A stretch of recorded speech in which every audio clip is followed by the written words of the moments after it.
We have once again, for the Incredible Miracle team, a Protoss player. He defeated Moon and now is up against Alive to the top of the map. In the red, we have LGIM Yonghwa. a really strong game here. No flaws. He took out Moon, and Moon played so well in the last team battle. It's really important to shut him down early on, and indeed they did. The series is tied, and now we have the next opponent for Yonghwa at the bottom of the map in the blue, starting for Fnatic. It's the Terran player known as Fnatic Radical Alive. Now, as you mentioned before, we expected this guy to come out for TVT or probably come out a little bit later, but even so, we still have Oz, a player who's shown great PVT in the past, and also PVZ is a matchup he's said in the past to be his best. A lot of people argue that it's always been his best, so he's kind of still there in the background, hanging out. He's there.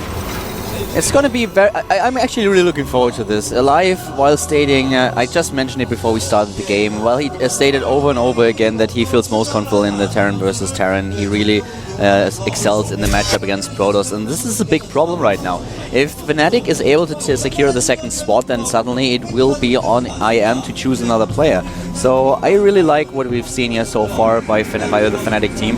Moon might not have been able to actually get this as many kills as they were hoping for, but this is still a very good situation to be in. So if Alive takes another win, then everything will still go according to plan, and the ball will be in the court of Incredible Miracle. I think this is a great choice by Fnatic. I'm really happy to see them make this choice. We do see, by the way, a very fast command center going down the probe. The question is, did he see that? Yeah, he did. Just barely got a glimpse of that before getting out. Second gas goes down for our Protoss as a result. No faster Nexus. Normally, most Protosses will go for a faster Nexus upon scouting this, cut a few corners, because the command center has been seen, and for him to change things up and to cancel the command center is something that he will likely not do. What's also really funny is that this is... I could actually not count it, but when was the last time the GSTL that we've actually seen a Terran versus Protoss? That has been like a while already, because all the teams that played so far have a really strong Zerg lineup. We saw Zenix, and obviously their best players are currently Life and Line. Then for the TSL team, most players in the roster are Zerg, so it's kind of obvious that we will see a lot of Zerg players, a lot of them. But now it's really interesting to know that this has been the first Terran versus Protoss in quite some time. Yeah, it's been quite a while since we've seen a non-Zerg matchup. And there is the Nexus going down for Yonghwa, but Yonghwa has done this a little bit late. He's gotten a lot of extra gas. He's making a few sentries right now. As a result, his opponent's going to have a Harvester count that's very competitive to his, and we will also have much faster mules. Do you know what I was wondering earlier? It doesn't necessarily have anything to do with the game at hand, but when we learned that Moon has actually a child, do you know how old it is? I think it's less than 2 years old for sure. So but I'm not basically, it could train with Atosis' kid. Yeah, that's quite possible. That's pretty scary to think about. Think about that. That's starting at 3. You have the training partner early on, practice partner, and can just make sure that you are gonna rock the GSL as soon as possible. How old do you have to be to participate in the Code A qualifier? Is it 8 years old? It's 12 years old, actually. 12 years? Yeah. That's 12 years of training. That's a lot of time, man. Atosis, if you're watching, talk to Moon. I think you two have something wrong here. Well, you know, hold that thought. Actually, the Stalker is going to delay this Marine move out. You have to consider this. You know, people always talk about Artos' daughter potentially being some great StarCraft player, but what if she doesn't want to be a StarCraft player? What's Artos going to do then? Is he going to... I'm sure he'll just let her make her own choices, but... Lock her in a room with a computer and StarCraft? I don't know. Dan, what are you going to do? I don't know, man. Oh, wow. Something else hit me. What's that? Think about it. If Moon's child and Atosis' daughter marry and get another child, oh my god. That is too far thinking, man. That is actually crazy what you're thinking right now. He's the Avatar. Oh, man. The chosen one. Oh, I mean, well, we are going to have this attack commence now. He saved a lot of gas for these sentries. This is a big push. And his very marine-heavy opponent here is going to struggle to hold with only one bunker. The force fields will go down. The force fields were well placed, and they did a ton of damage, and this could actually already be it. Wow, Yonghwa with a lot of damage here, but those SCVs, they sure were determined. Cross all the distance, go around the force fields and repair them. Only 4 workers killed, while the second wave is not far. The Zealots' positioning was awful. They were not able to do any damage. They danced around the force fields. The initial force fields are good, but he was not able to close distance on the bunker, and well, sentries alone cannot do enough damage against that much repair. You're right, the SCVs were determined.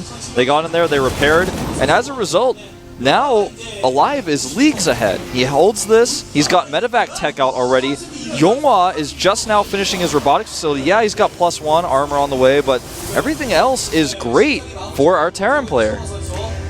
I have to say that this attack was really, really scary, and Yonghwa for a second looked like he could pull through, but Fnatic Alive, he played this quite well, and now, as you pointed out, he's in a good position here. 2 base for both of them. The Harvester count slightly in favor of Yonghwa, and of course the Mules, they make more than up for it.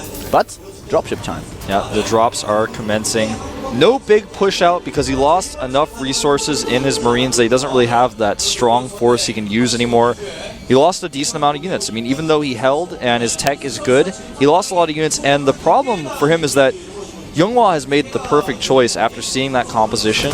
He is now making Colossi. His robotic support bay is finishing up here, and as a result, he's going to have exactly what he needs to continue to pressure and also be defensive if there's no third command center, something that he's about to scout with his observer right now. And here comes the medevac. It's all nice. He sees it, he sees the sentries, and the Stalker immediately retreats. What about the second drop? Should Will he be able to make the second drop happen?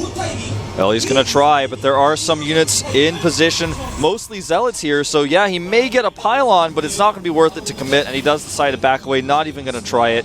The first Colossus is about to pop out, and Kaldor, we have just now +1 attack coming out for Alive. I thought he got this earlier, but actually he has not, so the upgrade advantage is going to be heavily in Yonghwa's favor, who again is building the perfect composition. There are no Vikings out just yet. This observer sees, okay, third command center is very late, so he's going to continue to produce those Colossi, and it's going to really help him out. And we have another problem. Alive is not getting any additional medivacs. He's currently relying on only 2 medivacs, and as soon as those Colossi start to attack, he will have to produce Vikings.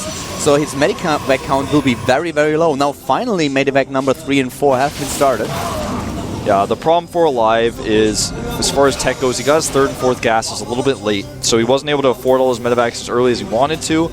And from there, I mean, he's in an unfortunate position as far as pressure goes. The thing he has going for him, though, is that he's made that 3rd command center at his natural, so he can move that over whenever he wants. A luxury that Yonghwa does not have. Here's the drop on the... he retreats. He moves back. Blink has been started while extended thermal lance is about to be completed. The second starport, there it is. The Viking production has started immediately upon realizing what was going to happen in the main base of Yonghwa. And the observer, he spots everything. The movements of Fnatic Alive are revealed. This is exactly what Yonghwa has wanted, because now that he knows where the army is, he can finally move out. Takes it down, though. Yeah, it's been taken out, but now he knows the army is far enough away to where he can kill this factory without being dropped in his main, without losing too much. And he's going to kill this factory. At the same time, well, is he going to force it to lift, rather? I'm like, I guess not. Yonghwa decided not to. That's all he needs to do. He can take the Nexus now whenever he wants. The question is, when will... He has not seen the 3rd command center at all. He just barely missed it with his observer. So now he's going to be thinking, should I take the Nexus, or is he really committing still to this bio push, because I don't want to actually try to make a Nexus when it's a bad time to? This is getting really scary, because I think Alive will soon also get another Ghost Academy.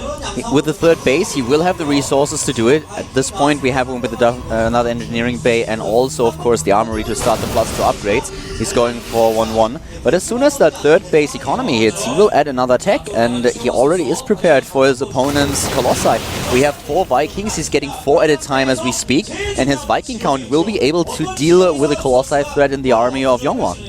Yeah. Oh, look at this. The factory that survived earlier will come and scout the 3rd base Nexus. And as a result, Alive will have to make a very important choice now. How does he move forward here? He knows his upgrades are behind. he's going to have to do something to put pressure on his opponent, because if he just lets this third Nexus go up, yeah, he's had his third Commander up faster, but his opponent has built the right composition, and a switch is going to happen very, very soon that he's not prepared for it, because he can't take the risk to switch too soon. It's difficult for him to scout his opponent's composition right now. This is a scary moment for Alive, even with the faster third Command Center. Attacking this Nexus, if the attack fails, he's going to die to a counterattack. So how will he move forward here? How will he put some pressure on? We have now the Templar Archive coming up, charts being researched, additional upgrades for Yonghwa, while Fnatic Alive moves out into the middle of the map and intercepts a few of these stalkers, takes one down, forces the blink on the other ones. He starts with his upgrades, and that's one of the problems that you have as a Protoss on this map, if you don't know exactly where your opponent is positioned. And right now, Yonghwa doesn't know where Alive is because he doesn't have an observer on the map. He didn't rebuild it, he just does.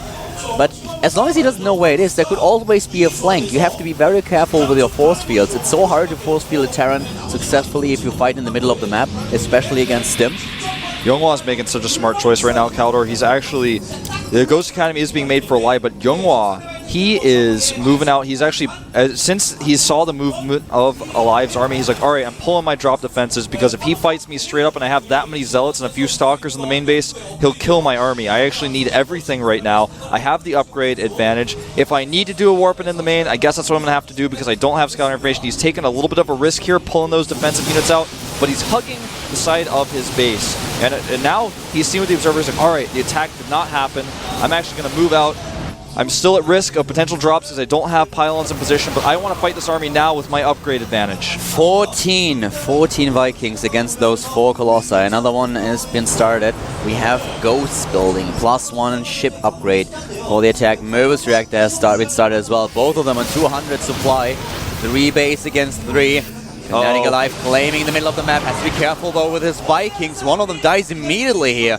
Yeah, he doesn't have EMPs yet. Yonghwa, knowing that he cannot actually... Oh, look at this control by Yonghwa. He's actually positioned himself so well in this game so far. It's hard for Alive to make the choice to engage when he's down on upgrades, and he knows it. Yonghwa, it looks like he wants to engage. He just wants to do it in the perfect way. He doesn't want to do it on this ramp where his opponent may be waiting for him with a better concave. He's considering attacking the third base location. He knows he doesn't have to fight, but he's got this upgrade advantage that he might be able to use. Loses his observer to a turret. That means no blinks into the main. Looks like he was considering doing that. Murvus Reactor is about to finish. Any additional Ghosts will have the extra starting energy. And look at this bank for our Terran. Usually it's Protoss who's able to get a huge bank at this matchup, but right now we have Alive with 2,600 minerals and quite a lot of gas. +3 has been started. Still, we have an upgrade advantage for our Protoss, but it's really interesting to see how Fnatic Alive from this point on does really focus on getting every single upgrade as fast as possible. Yeah, it's really important. Look at this Stalker Micro, gets a Viking for free, doesn't even lose a single hit point on any of his Stalkers, loses only shields, gets away, forcing additional Vikings to be made, and putting a little bit of a dent into that bank. Meanwhile, it looks like he wants to use these Stalkers. He's actually so aggressive with this group of just a few Stalkers. He has 15 of them in this group, and he's trying to make them work. Storm is on the way, and the 4th Nexus. And he has his upgrades ready. He has a huge upgrade advantage right now. Storm will help him so much with the area effect damage, because as soon as Storm is in there, this is going to be a micro battle. Who hits first, the Storms or the EMPs at the same time? The Colossi against the Vikings, and is he deciding to stim in here? Not just yet. Not yet, man. That was a scary moment for both players, but he did lose a few Stalkers in that engagement. Storm is not ready, as you mentioned. He doesn't even have any Templar with this, and it looks like Yonghwa has made the choice to fight, and EMP hits some Zealots. Neither player ready to commit here. Guys, remember, if you have the forward pylon, you can immediately start to warp in units as the battle starts, and that's the case right now. He moves back with his Colossi, tries to take on the Vikings, and here comes the first battle. The Zealots, they charge in, while the Colossi do a ton of damage here, and most of the Vikings are already gone. Yep, now that the Vikings are gone, the Colossi can determine this battle with a huge warping of Zealots from Yonghwa. He has the bank advantage right now. He has the upgrade advantage still until those 3-3 upgrades for Alive finish. He has this huge upgrade advantage. Yes. And at the same time, he has the cooldown advantage. He can warp in units immediately, while Fnatic Alive has to build them in the barracks. There's hardly any way for Alive to actually win this battle with no answer for the Colossi. He's trying to produce more Vikings, 4 at a time coming out here, but the army of Younghwa, it's not hesitating. He is ready to go with another Warpin of Zealots. Here we go. He's going for the third base right now. He's positioning himself to where every unit that comes down the ramp will be hit by those Colossi. Nice blink with the Stalkers trying to get in position against those Vikings. One of the Colossi actually dies to the Vikings. He's building more as we speak. +2 attack is going to finish very, very soon, as does the third attack upgrade for the ground army. And here comes Younghwa once again, but Alive with a nice defense. And he is actually in the supply lead at this point. His upgrades are going to hit very, very soon. Yeah, very nice game here, but still the fourth base for Younghwa. The fourth base is up for Younghwa, and he is starting the Templar switch.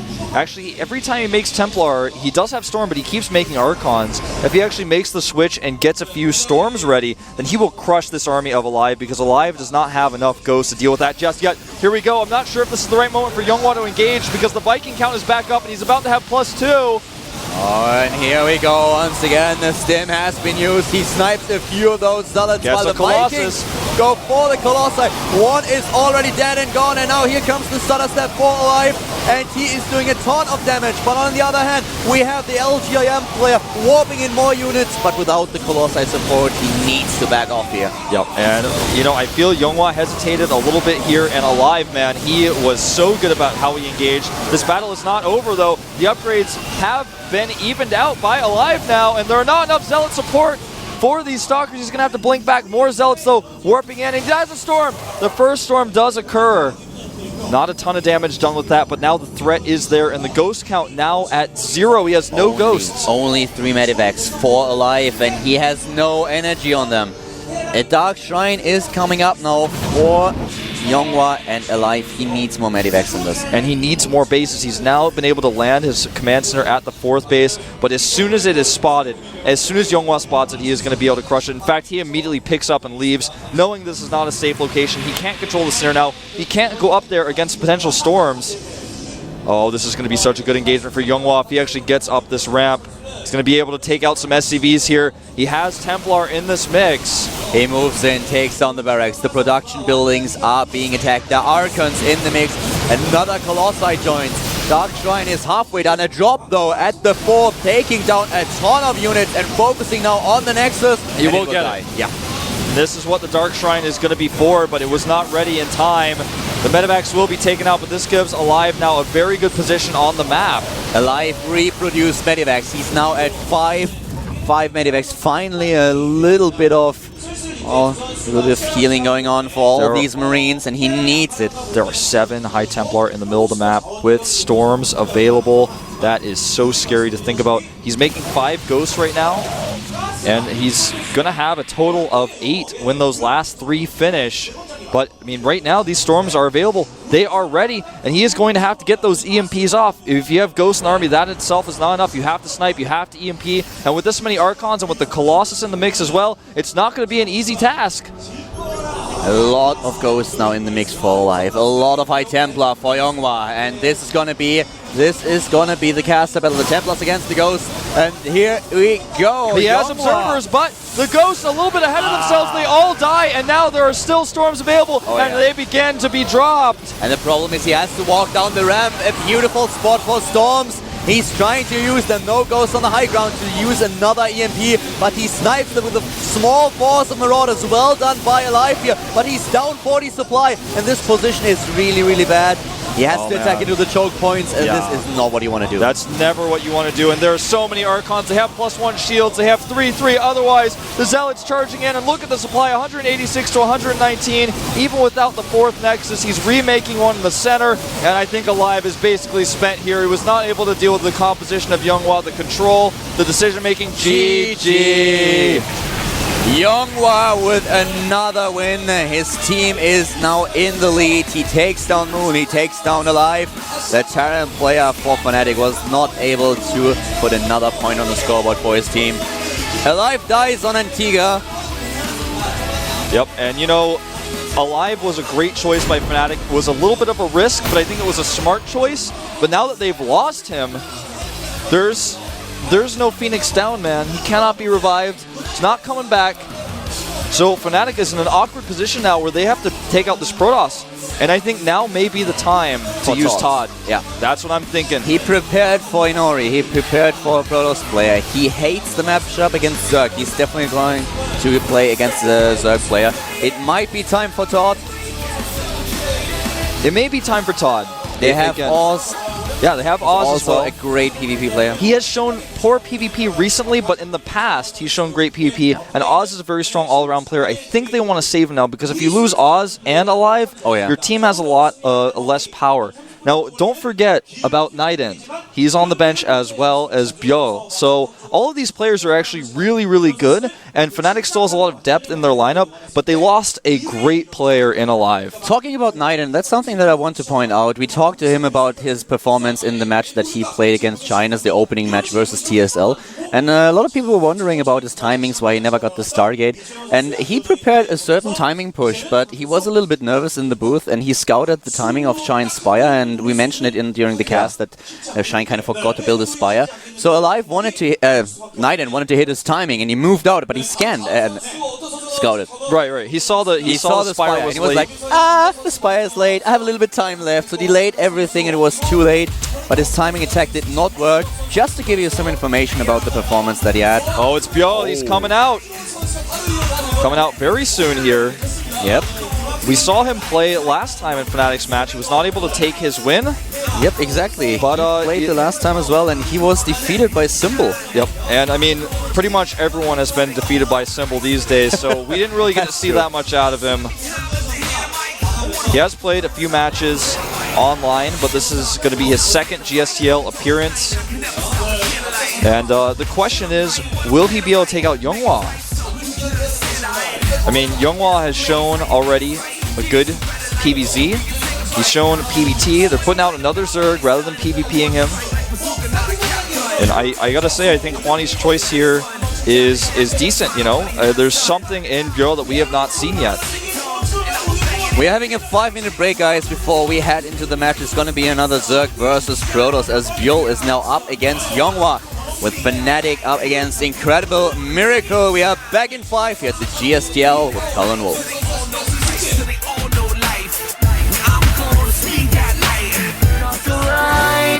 Give it all.